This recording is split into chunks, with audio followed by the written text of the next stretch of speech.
কোরআন ও সুন্নাহর দ্বারা সমাধান করা যাবে না, এমন কোনো বিষয়ের জন্মই হয় না আজও পর্যন্ত। অনেক বড় বড় কওমি অঙ্গনের আকাবিরিনরা আছেন। আমার মতো ক্ষুদ্র ব্যক্তি আমি চ্যালেঞ্জ করতে পারি, পৃথিবীতে যত ধরনের সমস্যা আছে, রাজনৈতিক সমস্যা, অর্থনৈতিক সমস্যা, সামাজিক সমস্যা, রাষ্ট্রীয় সমস্যা, এমন একটা বিষয় দেখাতে পারবেন না যেই বিষয়ের সমাধান আমি কোরআন ও সুন্নাহ দ্বারা দিতে পারবো না। পৃথিবীর সমস্ত সমস্যার সমাধান আল্লাহ রাব্বুল আলামিন কোরআনে কারিমের মধ্যে দিয়ে দিয়েছেন। আপনাদের ধারণাই নাই কোরআন এবং সুন্নাহর গভীরতা কত বেশি। আসসালামু আলাইকুম ওয়া রাহমাতুল্লাহি ওয়া বারাকাতুহু।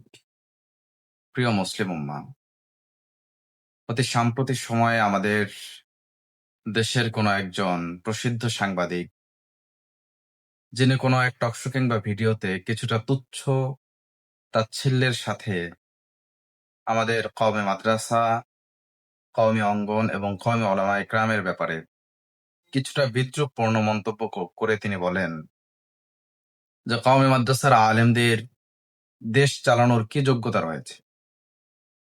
তারা কি পারবে পররাষ্ট্র মন্ত্রণালয় চালাতে? কওমি মাদ্রাসায় কোরআন সুন্নাহর কিতাবগুলো পড়ানো হয়, কোরআনে কি ইকোনমির কিছু রয়েছে কিনা? প্রিয় দর্শক, তিনি একজন মুসলমান, তিনি একজন সাংবাদিক এবং ইনভেস্টিগেটর। এতটা সত্ত্বেও অত্যন্ত তিক্ত বাস্তবতা হচ্ছে তার ন্যূনতম ধারণাই নেই যে কোরআন এবং সুন্নাহর গভীরতা কত বেশি। কোরআন এবং সুন্নায় কি পরিমাণ আলোচনা করা হয়েছে ইকোনমি নিয়ে, সেটার ন্যূনতম জানাশোনা তার নেই। তার অজ্ঞতা কিংবা মূর্খতা ঢাকতে কওমি মাদ্রাসার সিলেবাসের দিকে প্রশ্ন তোলার কোনো যোগ্যতাই তার নেই। কওমি মাদ্রাসায় শুধুমাত্র কোরআন এবং সুন্নাহর কিতাবগুলো নয়, বরঞ্চ ইকোনমির স্বতন্ত্র কিতাবও পড়ানো হয়। দাওরার আগেও পড়ানো হয় এবং দাওরা হাদিসের পরবর্তী সময়েও তাদেরকে পড়ানো হয়। কোনো ব্যক্তি যদি সে ব্যাপারে না জানে, না বোঝে, সেটা তার ব্যক্তিগত দুর্বলতা। কিন্তু কোনো একজন মুসলমানের জন্য এই প্রশ্ন তোলা যে কোরআন শরীফের মধ্যে ইকোনমির ব্যাপারে কোনো কিছু আছে কিনা, এটা নিতান্তই লজ্জার। কোরআন ও সুন্নাহর মধ্যে অসংখ্য অগণিত জায়গায় অর্থনীতি নিয়ে যথেষ্ট সুবিস্তার স্পষ্ট আলোচনা করা হয়েছে। কোরআন ও সুন্নাহর অর্থনীতির কেন্দ্রীয় একটা আলোচনা হচ্ছে যাকাতের আলোচনা। কোরআন সুন্নাহ ও আমরা বিশ্বাস করি যে যাকাতের অর্থনীতি এটা মানুষকে শান্তি এনে দিতে পারে। যাকাতের অর্থনীতি গরিব এবং ধনীদের সুষম বন্টনকে নিশ্চিত করতে পারে। যাকাতের কথা কোরআনে কারীমের মধ্যে প্রায় ৩২ জায়গায় আলোচনা করা হয়েছে। এতটা সুন্দর এবং স্পষ্টভাবে আলোচনা করার পরেও কোন মুসলমানের এই ব্যাপারে প্রশ্ন তোলা, এটা নিতান্তই লজ্জার এবং মূর্খতার পরিচয়। অর্থের মূল উৎস নিয়ে কোরআনে কারীমের মধ্যে আল্লাহ পাক বলেন, ইন্নাল্লাহা হুয়ার রাজ্জাক যুল কুওয়াতিল মাতিন। আল্লাহ রাব্বুল আলামিন তিনি সমস্ত অর্থ সম্পদ, ধন দৌলত সবকিছুর মালিক।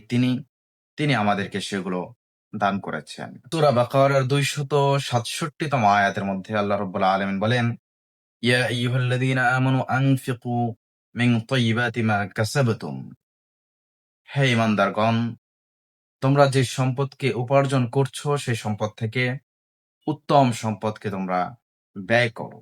রাসূল সাল্লাল্লাহু আলাইহি ওয়াসাল্লাম বলেন, কাসবুল হালালি ফরিদাতুন বাদাল ফরিদা।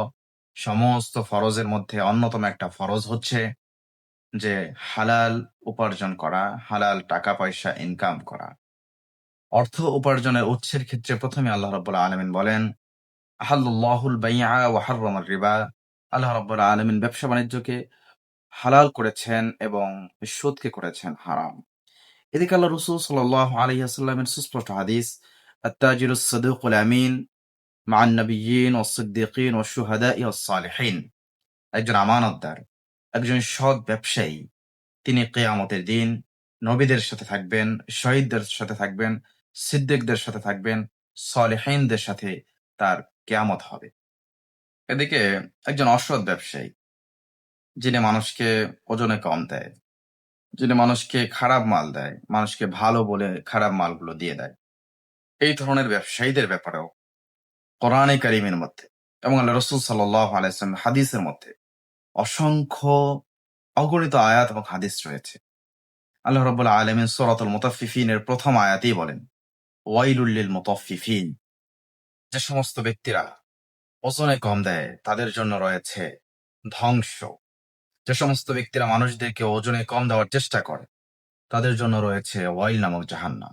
আল্লাহ রাসূল সাল্লাল্লাহু আলাইহি ওয়াসাল্লাম বলেন, মান গাশশানা ফালাইসা মিন্না, যে ব্যক্তি ধোঁকা দেয়, যে ব্যক্তি ধোঁকাবাজির ব্যবসা বাণিজ্য করে, এই সমস্ত ব্যক্তিরা আমার উম্মতের অন্তর্ভুক্ত হতে পারে না।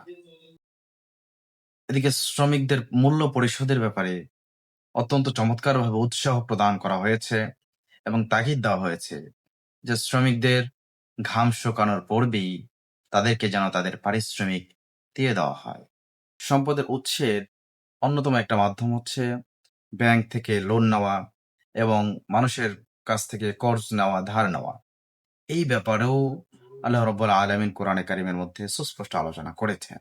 সে আলোচনা করতে গিয়ে সূরা বাকারার 282তম আয়াতে আল্লাহ রাব্বুল আলামিন বলেন, ইয়া আইয়ুহাল্লাযীনা আমানু ইযা তাদায়ানতুম বিদাইনিন ইলা আজালিন মুসাম্মা ফাকতুবুহু ওয়া লিয়াকতুব বাইনাকুম কাতিবুন বিল আদল। এভাবে অর্থনীতির পরতে পরতে কোরআন ও সুন্নাহর সুস্পষ্ট দিক নির্দেশনা রয়েছে। আজকের বিশ্ব দাঁড়িয়ে আছে সুদ ভিত্তিক অর্থনীতির উপর, যে সুদ স্পষ্টভাবে হারাম ঘোষণা করেছে কোরআন ও সুন্নাহ। যেই অর্থনীতির কথা আপনারা বলছেন, এই অর্থনীতির উপর দাঁড়িয়ে আজকে কোনো ব্যক্তিরা আঙুল ফুলে কলাগাছ হয়ে যাচ্ছে, আর কোনো ব্যক্তি রাস্তায় পড়ে ভিক্ষা করছে বছরের পর বছর, যুগের পর যুগ ভিক্ষার উপরেই তার জীবন চলছে।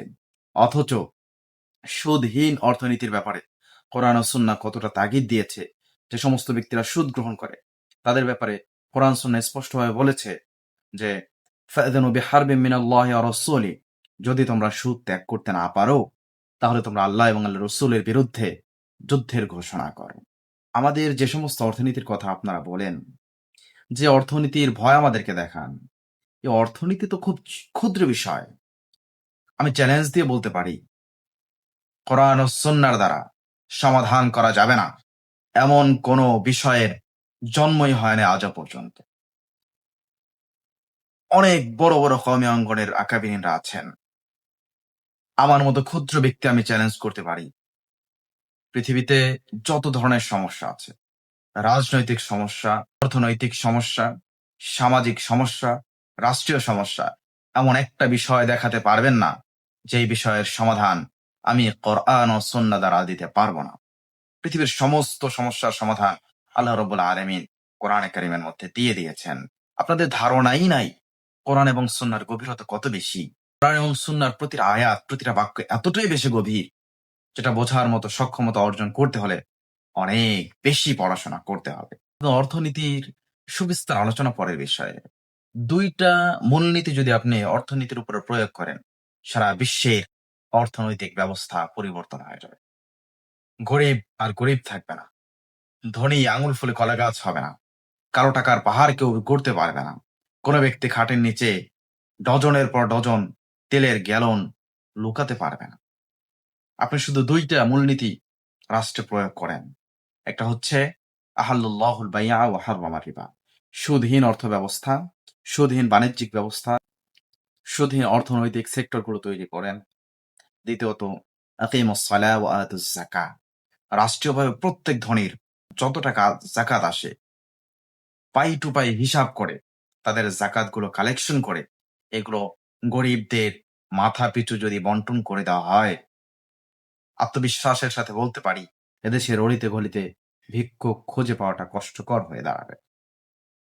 অতএব আপনি শাখাগতভাবে যে সমস্ত অর্থনীতির কথা আমাদেরকে বলবেন, মৌলিকভাবে সেই সমস্ত অর্থনীতির সমাধান আমাদের কাছে আছে। দেশ চালানোর মতো যোগ্যতা বিশুদ্ধভাবে, সুন্দরভাবে, শৃঙ্খলার সাথে, শান্তিপূর্ণভাবে সমস্ত ব্যক্তিদের অধিকার নিশ্চিত করার সাথে গরিবদের অধিকার, ধনীদের অধিকার, ব্যবসায়ীদের অধিকার, চাকুরিজীবীদের অধিকার, কোম্পানির মালিকদের অধিকার, সমস্ত ব্যক্তিদের সুষম অধিকার, সুন্দর বন্টন এবং অর্থনৈতিক সমস্ত সমস্যার সমাধান তৈরি করে দেশ চালানোর যোগ্যতা একমাত্র কোরআন এবং সুন্নাহর ধারক বাহকদেরই আছে।